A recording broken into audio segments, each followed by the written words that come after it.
Coordinate geometry exercise 6B का question number 25 को solve करना है। क्वेश्चन है if the point P coordinate दिया हुआ है, Q इसका भी कोऑर्डिनेट है, R and S are the vertex of a parallelogram PQRS, find the value of A B। A और B का वैल्यू फाइंड करना है। तो एक पैरेललोग्राम बना रहे हैं ये, ठीक है, और ये हो गया P Q R और S। P जो है P का कोऑर्डिनेट A -11, Q का कोऑर्डिनेट 5, B और R का कोऑर्डिनेट 2 15 और S का कोऑर्डिनेट 1 और 1 है। ये PQRS का कोऑर्डिनेट, ठीक।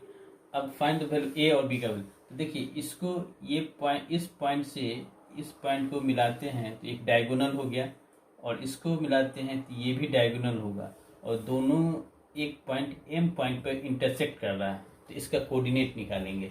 तो अब देखिए इस PQ का, तो M जो है, M is the mid point of line segment PR। ये लाइन सेगमेंट PR का M क्या है, मिड पॉइंट है। अब ये भी इसका मिड पॉइंट है, तो इसके लिए इसको अगर X और Y मानते हैं तो इसका X का वैल्यू निकालेंगे तो क्या होगा, x1 प्लस x2 अपॉन 2। तो x1 के जगह पे A प्लस x2 हो गया 2 अपॉन ये हो गया 2, ठीक।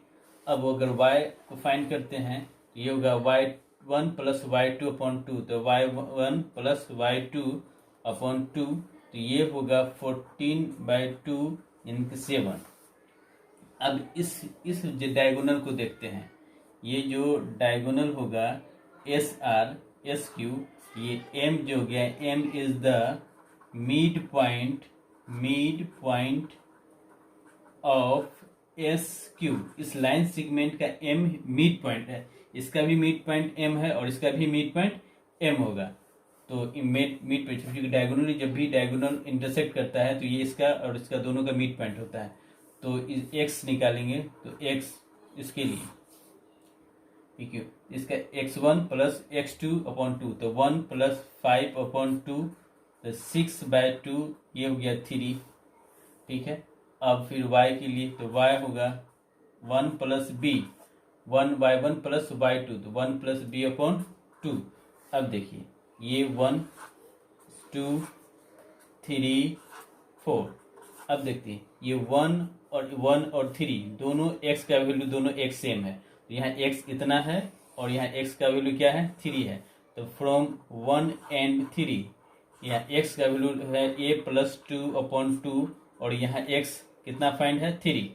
ये हो गया 3, इसको मल्टीप्लाई करेंगे तो 6, a इक्वल टू 6 माइनस 2, ये 4, a का वैल्यू 4। b अब निकालेंगे इसको फ्रॉम 2 एंड 3 4, सॉरी 2 और 4, यहाँ y का वैल्यू कितना है, 7, और 4 में इक्वेशन में y कितना है, 1 प्लस b अपॉन 2, इससे मल्टीप्लाई करेंगे 14 इक्वल टू 1 प्लस b, तो b equal to 14 minus 1 and 13, तो a हो गया आपका 4 और b होगा 13, ये answer. Question number 30, the base QR of an equilateral triangle PQR lies on x axis। देखिए एक इक्विलेटरल ट्रायंगल है,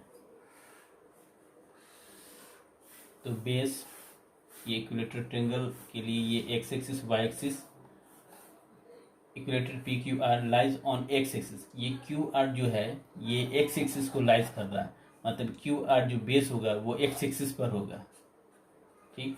द कोऑर्डिनेट ऑफ Q -40, तो ये अगर यहाँ होगा 1 2 3 4, ये Q -40, और एक ओरिजिन है, ओरिजिन जो है इसको O मानते हैं।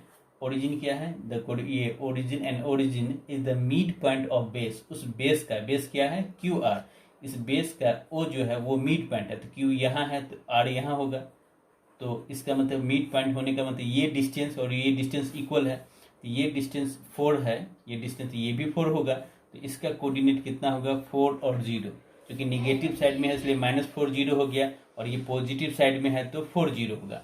अब देखिए ये उसका इतना origin the mid point of the base, the find the coordinate of P Q R, और ये इसको मिलाएंगे जो इक्विलेटरल ट्रायंगल होगा, ये हो गया आपका क्यू आर, और ये हो गया क्यू आर, तो ये पी हो गया। तो यहाँ देखिए क्यू का कोऑर्डिनेट पता चल गया, ये 4 और 0। अब आप कहेंगे नहीं ये क्यू तो ऐसे लिखे चूंकि मिड पॉइंट, इसको कैसे हम फाइंड, यहाँ 4 है यहाँ 4, तो इसको अगर फाइंड करना हो अगर, तो इसको एक्स, चूंकि एक्स एक्सिस पे है तो वाई का वैल्यू 0 है, तो पता है पिछले क्लास में भी बता चुके हैं। तो अगर मिड पॉइंट के लिए ओ जो है यहाँ O is the mid point, is the mid point of Q R का मिड पॉइंट है, तो इसके लिए इसका क्या होता है x equal to x1 plus x2 upon 2, x0 x1 -4 plus x2 x upon 2, इसको करें तो 0 इक्वल टू -4 प्लस x, तो x इक्वल टू 4, तो इसका कोऑर्डिनेट r का कोऑर्डिनेट सॉल्व हो गया 4 0। ऐसे भी या मिड पॉइंट है, अगर ये मिड पॉइंट है तो इसका लेंथ इक्वल होगा, तो ये अगर 4 है तो ये भी 4 होगा, क्योंकि निगेटिव साइड में इसलिए इसका कोऑर्डिनेट -4 0, और ये पॉजिटिव साइड में तो 4 0, ये पता चल गया क्यू का कोऑर्डिनेट। अब पी का कोऑर्डिनेट निकालना है, तो देखिए ये 4 और फिर 4, तो ये क्यू और आर का टोटल लेंथ है, ये 4 और 4 यानी कि 8, तो 8 यूनिट ये टोटल लेंथ हो गया। अब ये लेंथ हो गया, अब ये वाई एक्सिस है, तो यहाँ देखिए ये आपका ये 4 हो गया, ठीक है। ये पता चलिए ये इक्विलेटरल ट्रायंगल है, इक्विलेटरल ट्रायंगल में क्या होता है P Q equal to Q R equal to R P, ये तीनों साइड इक्वल होगा, तो ये अगर क्यू आर 8 यूनिट है तो ये भी तो 8 यूनिट होगा, ये भी 8 यूनिट होगा। अब देखिए ये बेस ये पता है 4 है, अब ये निकालना है, ये अगर पी क्यू निकालना है और ये 90 डिग्री है, तो पी क्यू सॉरी पी और ओ, पी ओ सॉल्व करेंगे तो पी आर का स्क्वायर माइनस क्यू आर का ओ आर का स्क्वायर, ओ आर स्क्वायर, ये जो लेंथ निकालेंगे तो ये हाइपोटेनस का स्क्वायर माइनस बेस का स्क्वायर, अगर ये होते बेस का स्क्वायर हो जाए तो ये होगा 8 का स्क्वायर माइनस 4 का स्क्वायर, तो ये होगा 64 माइनस 16, तो ये कितना होगा 64 माइनस 16, ये हो गया आपका 48, ठीक है। अब पी ओ, तो ये कितना होगा 48 का स्क्वायर रूट, इसको ऐसे लिखेंगे, ये हो जाएगा 4√3 यूनिट। ये पी ओ का डिस्टेंस ये निकला है, ये अगर मेरा डिस्टेंस निकल रहा है तो इस पी पॉइंट का कोऑर्डिनेट, चूँकि वाई एक्सिस पे एक्स का वैल्यू क्या होता है 0 होता है, और ये डिस्टेंस वाई के लिए ये डिस्टेंस पी ओ कितना है 4√3, तो पी का कोऑर्डिनेट आपका हो गया 0 4√3, ठीक, और आर का कोऑर्डिनेट हो गया 4 और 0, ये आंसर का फाइनल कोऑर्डिनेट, ये आंसर